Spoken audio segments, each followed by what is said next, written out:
طمانیت نہیں ملتی، اسے سکون نہیں ملتا۔ سکون کب ملے گا؟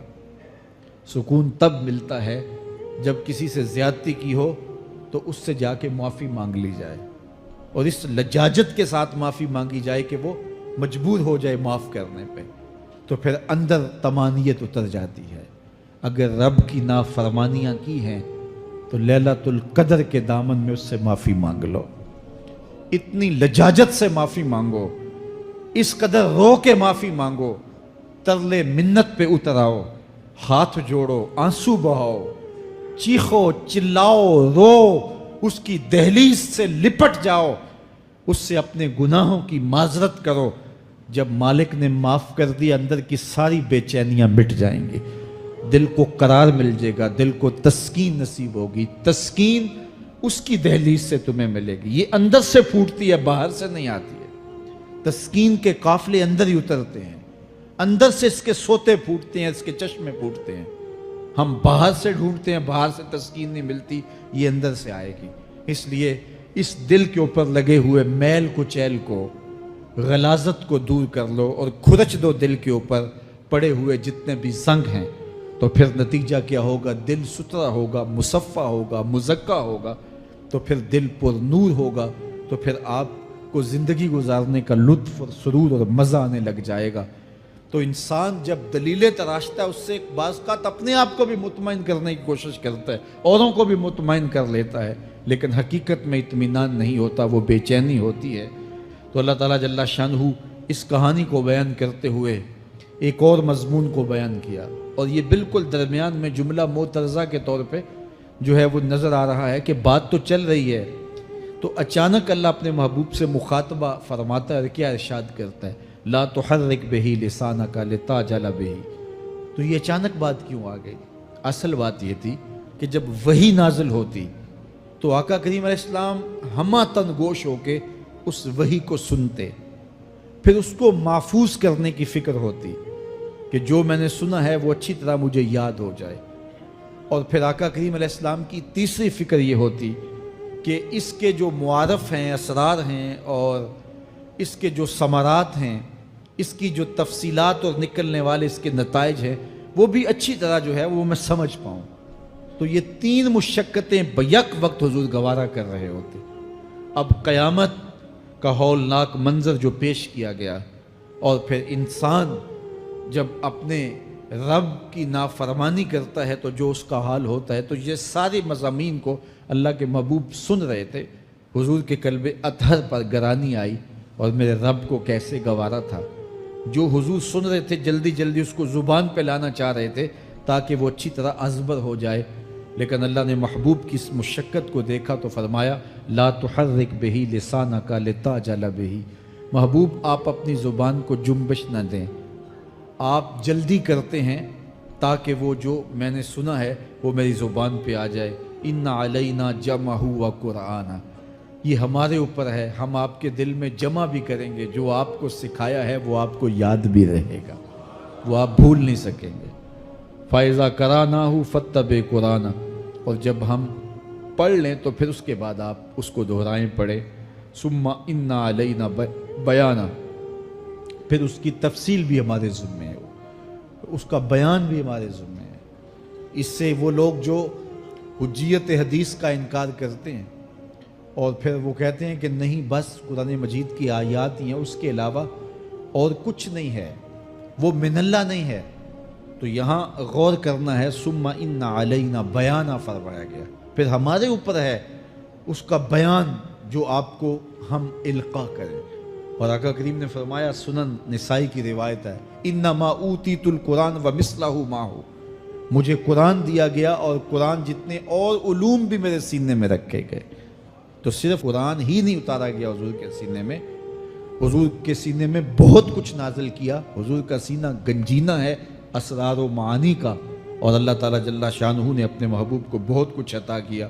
یہ بیان کرنے کے بعد فرمایا کلا بل تحبون العاجلہ وتذرون الآخرہ۔ اللہ اکبر، کوئی نہیں بلکہ یہ جو تم لوگ ہو اے کافرو، تم اس چیز کو پسند کرتے ہو جو بالکل نقد ہے، جو جلد ملنے والی ہے۔ دنیا کا سودا نقد ہے، دنیا کے نفع نقد ہیں، دنیا کی لذات نقد ہیں۔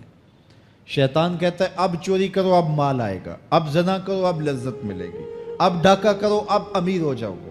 تو دنیا کے سودے نقد ہیں اور آخرت کے وعدے ادھار ہیں۔ وہ ارشاد فرمایا بل تحبون العاجلہ، تم دنیا کی جو عاجل چیزیں ہیں، جو بالکل نقد سودے ہیں، تم ان کے پیچھے پڑتے ہو، وتذرون الآخرہ، اور آخرت کو چھوڑتے ہو۔ دوسرے مقام پہ ارشاد فرمایا سورہ الاعلیٰ میں بل تؤثرون الحیات الدنیا والآخرۃ خیر وابقی، تم دنیا کی جیتی زندگی کو ترجیح دیتے ہو، حالانکہ آخرت بہتر بھی ہے اور دائمی بھی۔ میں آپ کی توجہ چاہوں گا، آخرت بہتر بھی ہے اور دائمی بھی، لیکن تمہاری ترجیح یہ دنیا ہے جس کی آخرت کے مقابلے میں کوئی حیثیت ہی نہیں ہے۔ حضور نے ارشاد فرمایا اگر کسی کو جنت میں ایک کوڑا رکھنے کی جگہ مل جائے، ایک ڈنڈا رکھنے کی جگہ مل جائے، دنیا و ما فیہا کی دولتوں سے وہ زیادہ قیمتی ہے۔ 7 براعظموں پہ پھیلی ہوئی کائنات، سمندروں کی تہوں میں قیمتی موتی، پہاڑوں کے دامن میں قیمتی معدنیات، مالیاتی اداروں کے پاس سرمائے، لوگوں کے پاس دولت کے انبار، یہ سارے اکٹھے کر لیے جائیں اور ان کی قیمت لگائی جائے، اور جنت میں ایک ڈنڈا رکھنے کی جگہ، ایک عصا رکھنے کی جگہ، ایک کوڑا رکھنے کی جگہ، وہ جگہ پھر بھی زیادہ قیمتی ہے۔ پراپرٹی ویلیو ہوتی ہے نا، وہ کہتے ہیں کہ دور دراز دیہات سے 10 ایکڑ فروخت کریں تو یہاں ہمارے بائی پاس پہ اگر لیں تو 1 کنال جگہ آئے گی، 10 ایکڑ فروخت کر کے یہاں 1 کنال ملے گی۔ اور اگر آپ مزید اس کو فروخت کر کے مزید جو ہے وہ کسی مہنگے علاقے میں چلے جائیں تو ہو سکتا ہے 2 مرلے اس 10 ایکڑ کے مقابلے میں آئیں۔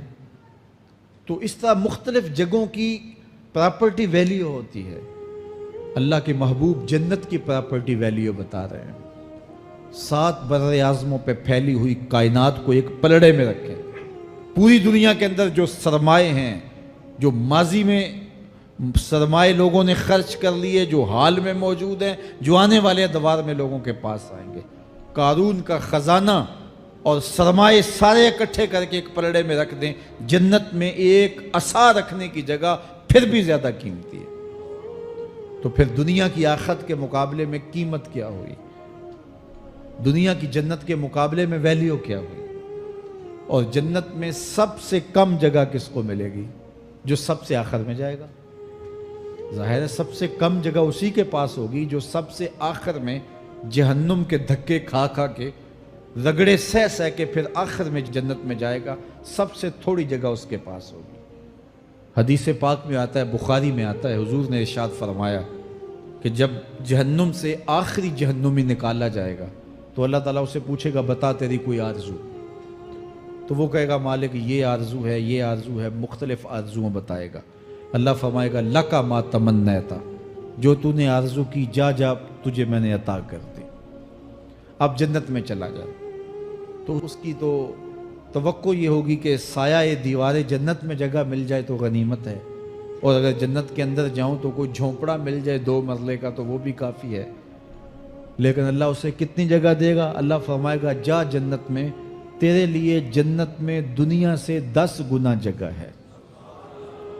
7 بر اعظموں کو 10 سے ضرب دے تو کہا کہ دنیا سے 10 گنا جگہ تیرے لیے، اس کو یقین ہی نہیں آئے گا۔ وہ کہے گا اتسخر وانت الملک، میرے رب تو بادشاہ ہو کے مجھ سے مذاق کر رہا ہے؟ اللہ فرمائے گا نہیں، تیرے لیے 10 گنا جگہ ہے، اور اس کے لیے 10 گنا جگہ ہوگی جو سب سے آخر